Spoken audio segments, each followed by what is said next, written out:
we're going to create a annotated bibliography, and to do that I'm going to show you a couple things inside of Endnote.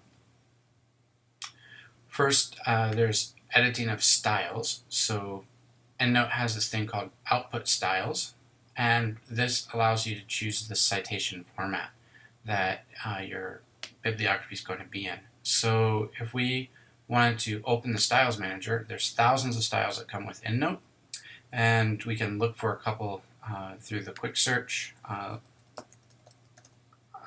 Linguistic, let's see, so there's some for some journals, linguistic inquiry, linguistic anthropology, whatnot. And there may be some more on the web that you can download. These things are updated from time to time. But output styles also has an editor. So let's edit or create a new style. And this starts at blank, right? So it's a lot of work to put that all together when you're starting from nothing. But there's a lot of options there. So I'm going to start then with one that I already have. I'm going to select it.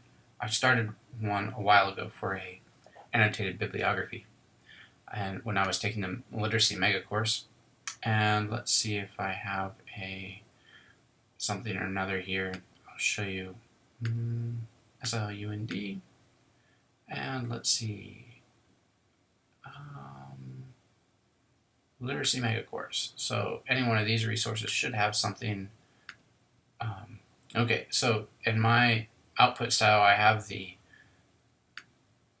author, the date, the resource title, the publisher, some tags that I use for tagging things. Let's see.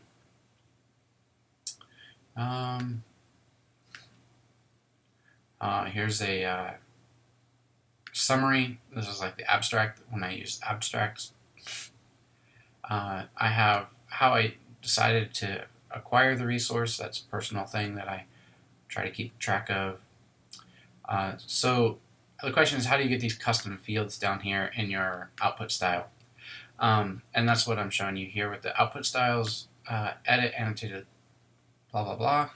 And so what we want to do is come down here in the pop-up window, and we want to, is it layout? End each reference with here in the layout section. So we can add paragraph marker, indent, tags, keywords. We then have a set of fields that we can add to that, and that will be underneath each citation, each reference, right? So like the bibliography part. There's a lot of different options here. So this is where you would manage, per resource type, you would manage what data gets shown. So for journal articles, I want to show author, then the year, then the title, then the journal, and then the volume. And you can add reference types that exist within Endnote, and then you can change the things inside of there. These fields are the fields that exist within the application. And then singular, plural, link adjacent, for separation. These are formatting, consistent formatters. So you may know about that already, but I found that to be very helpful, and I had to consult the helps inside of Endnote, the Endnote helps, to figure out how to make this happen. So there's further explanation of that in the Endnote helps.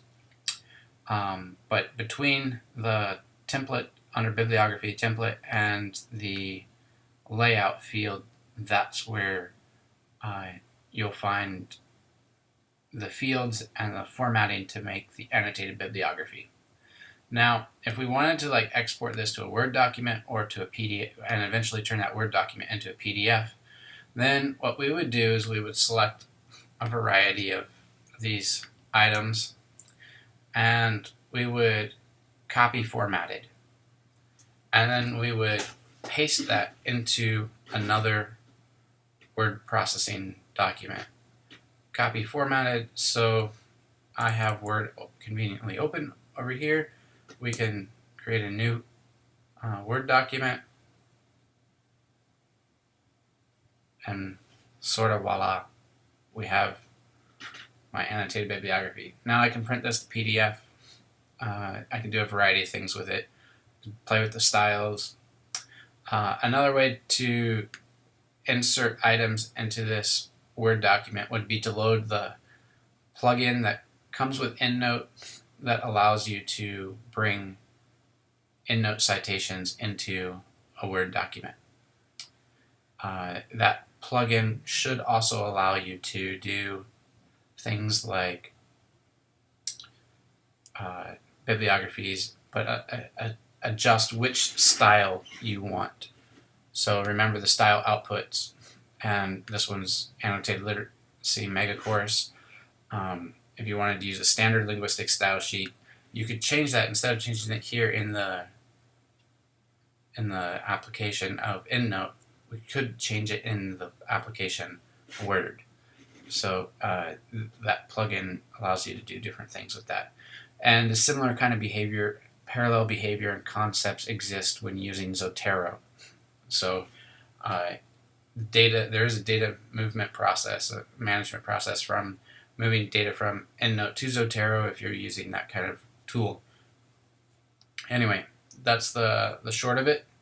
Hope this is helpful.